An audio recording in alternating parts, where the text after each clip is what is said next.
Hello, my name is Matt Wilhelm, and I'm going to be tying a gray drake cripple pattern. It's a dry fly, and we're tying at the Federation of Fly Fishers tonight. Let's tell you real quickly the materials we're going to be using for this fly. You can tie this on a size 10 or a size 12 dry fly hook. I'm tying this one on a 12. This is a Dairiki. It's a number 320 standard dry fly hook. You can use the hooks that are 1 extra long or 2 extra long, but I'm just using a standard size 12. You can also use a size 10, okay? Some of these gray drakes will run a little bit bigger. You use a 10 as well, okay? 10s or 12s will work well on this fly. Other materials, let's see. Starting at the rear of the fly, working forward, we're gonna use a little bit of Antron.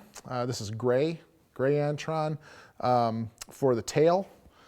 We're going to use gray goose biot for the body. Use that side right there of the feather. So gray goose biots for the body. The thorax is going to be some gray beaver dubbing. Okay, so we've got some gray dubbing for thorax. Hackle is going to be just kind of a grayish colored dry fly hackle. This is a saddle feather. You can also use the neck hackles as well in the appropriate size for a size 10 or 12 hook. And then the wing is going to be elk hair. Those are the materials. Mentioned the hook. We're going to use a gray thread. This is a 6/0 thread. All right, so we'll get going. We're going to put a little bit of a thread base down here first. We're going to do the wing. I'm going to do the elk hair wing first on this one. I'll leave the thread about 2 eye spaces back from the eye of the hook. And we'll cut off some hair. A lot of people always ask, how much elk hair do you use? Well, there's a lot of, for a wing on a particular fly, whether it's an elk hair caddis or this fly, I like to use a rule of thumb of about the size of the gap of the hook is usually pretty safe. So that's the size of a chunk of hair that I'll cut off is about the hook gap size. And that's debatable, but that's just kind of what I use when I cut off a chunk of hair. There's all different types of elk hair out there. You can see I cut off, and that's pretty close to about the gap of the hook. Now there's a bunch of, I don't know if you can see this on the camera, but there's a bunch of underfur, a bunch of fuzz in here. A lot of people call it duff. These are the insulating fibers for the elk, helps keep them warm.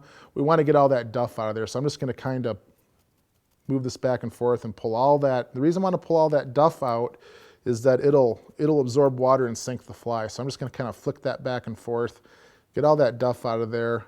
Look for any broken tips on your elk hair. Make sure all the tips are nice and come to a point. If you've got one with a broken tip, just pull it off there. I'm going to take a hair stacker, one of our tools we're going to use here, put these fibers in, these hairs in with the tips down. Give it a couple taps on the table. What the hair stacker does is even up all the tips on the hair so they're all uniform, just like that. Now, one little trick, with working with elk hair, when I tie this on, I want the tips to face forward. So I've got the tips facing that way when I take the tool apart. Sometimes I'll kind of oops, there I just messed up right there. So we got to get some more. So we'll cut off another piece here. I'll show you again. Knock the duff out of here. What I was trying to show you was sometimes after we stack our hair, is it will have a tendency to have the hair pointing the wrong way. And so it's kind of hard to handle hair. And you see what I did? I spilt the first one all over the place, which was kind of a good example actually of what you don't want to do. So instead of taking the tool apart this way and having the hair face the wrong way, you take it apart so that the tool is facing this way. So it's pointing the way that you want it to face when you attach it to the hook. So now all my tips are even length, and we're going to tie in, good rule of thumb on the wing is to make them just a little bit shorter than the length of the hook. So I'm going to go about 2/3 the length. I'm going to tie that on right behind the eye. I'm going to do that, the first couple wraps we're going to do kind of soft, just to kind of gather it. Going to make about 4 or 5 wraps. I'm pulling a little bit harder on the thread, and as I pull harder, you see those tips start to spread out. You don't want to put too much pressure on the first 2 wraps or it'll go all over the place. So you just want to kind of add pressure gradually. When you're working with hair, you want to work right within the breaking point of your thread. So I'm pulling on that thread pretty good, right about at its breaking point, because I want to really attach that thread on nice and snug so it doesn't spin around the hook. So see, I've got that tied in there. I'm going to cut these butts off. Now, sometimes on crippled patterns or quiggly patterns, as they might be called sometimes, people will square these right off and leave the hairs point up, but I like to angle mine a little bit, and I like to tie them down on the hook. I just think that makes for a stronger fly and the hair stays on a little bit better. So I cut those off, and I'm just going to kind of take my thread, I'm going to work it down. I'm just going to kind of tie that hair down as I go. There's no way that hair is going to spin off of the hook now. Just lash that hair right down onto the hook. And if you have a few pieces that aren't behaving, you can just kind of trim them off. All right, so I've got that tied in. And that's going to eventually be our wing. Take your thread down to the bend of the hook. And now we're going to tie on this piece of Zelon. You want this kind of, a lot of people use Zelon to imitate a mayfly that's shedding its exoskeleton, and this will imitate the exoskeleton kind of hanging off the abdomen or the back of the mayfly. So I'm going to use a piece of this. You can also use, this is Zelon, you can also use Antron. Either way, either one's going to work pretty well.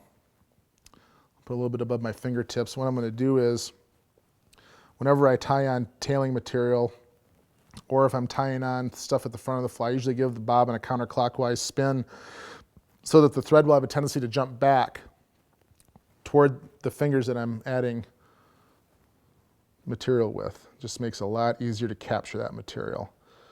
So I'm going to tie this in at the bend, work my thread forward and kind of catch those fibers a little bit. Bring the thread back to the bend, cut these so they're about just a little bit longer than the hook gap. Just like that. All right, so we've got the tail tied in, we've got the wing, and now we need to tie in the body, and the body's going to be a goose biot. Now, for tying on a size 10 hook or 12 hook, these biots have to be pretty long. The longer the better, because you got a pretty long hook that you're dealing with. So I want to get down into this side of the feather. This side of the feather I'm not going to use for this fly, but this feather right here I am. So I'm going to try to find a really nice long one, the longest ones that I can. Looks like they're right about there. I'm going to cut off one of these. So I've got one goose biot. I'm going to tie this in by the tip. Now, goose biots have a concave side and they've got a convex side. You want to tie this in so that the concave side is facing up towards you. What's going to happen when you do that is it's going to give a nice kind of a segmented appearance as you work the material forward. So we're going to tie that in at the bend of the hook. I'm going to work our thread up to about the 1/4 point of the hook right there. Got some rotating hackle pliers here. I'm going to clip this on to the end of that biot, and very gently we're going to work this biot around the. Sometimes you'll pull the feather, you'll pull this biot out when you're doing this step right here. So I'm just going to kind of work this up, one wrap after the other.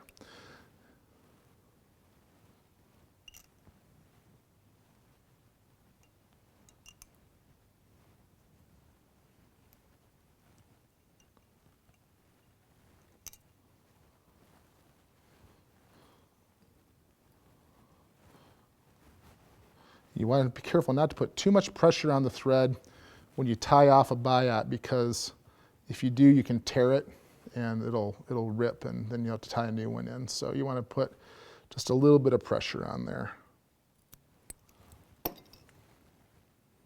So I've got that tied off. So our body's on there.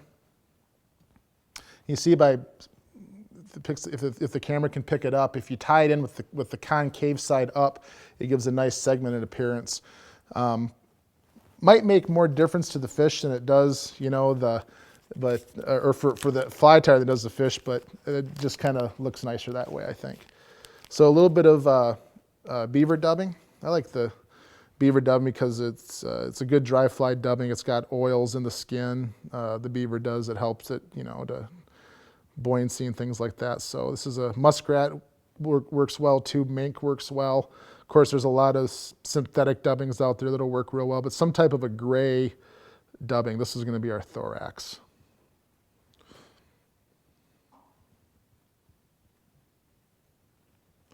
All right, I'll put this on right here.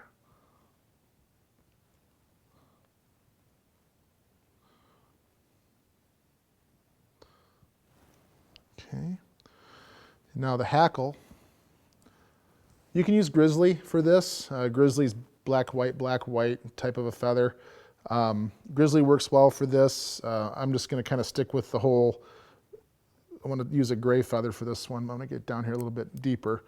There's a neat trick to attaching hackle that Scott Sanchez, I watched him tie flies, and a lot of people will strip both sides clean so that it's smooth like that, and that works too. That works nice, but one thing that Scott showed me one time is that when you prepare a feather, if you actually kind of pull the feathers out, you don't want it to be real clean. You take your scissors, and on each side of the vein, you take a little snip, and about the same side on the other side, and there's little tiny barbs there. What'll happen is if you leave those little barbs on there, the thread will bite into those, and there's no way that feather's going to pull out.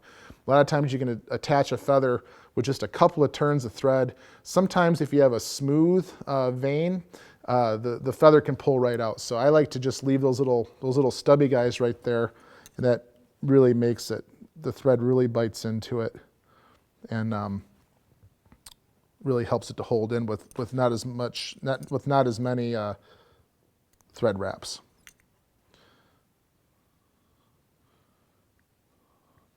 Okay, the hackle's in there. And we're going to do 2 full turns.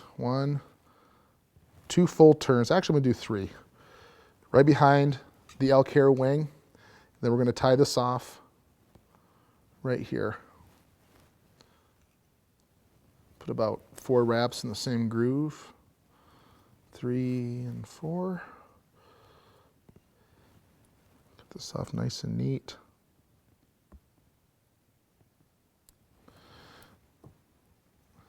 Bring the thread up to the eye of the hook.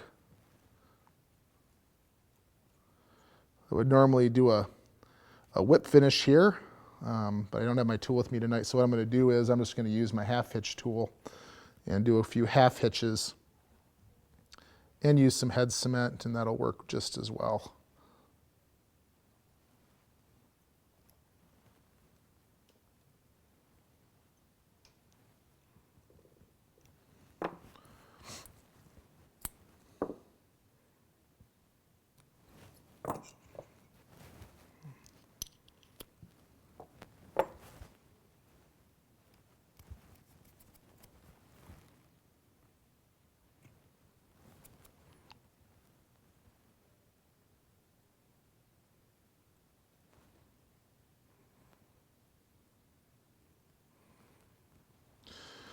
And there it is, gray drake cripple.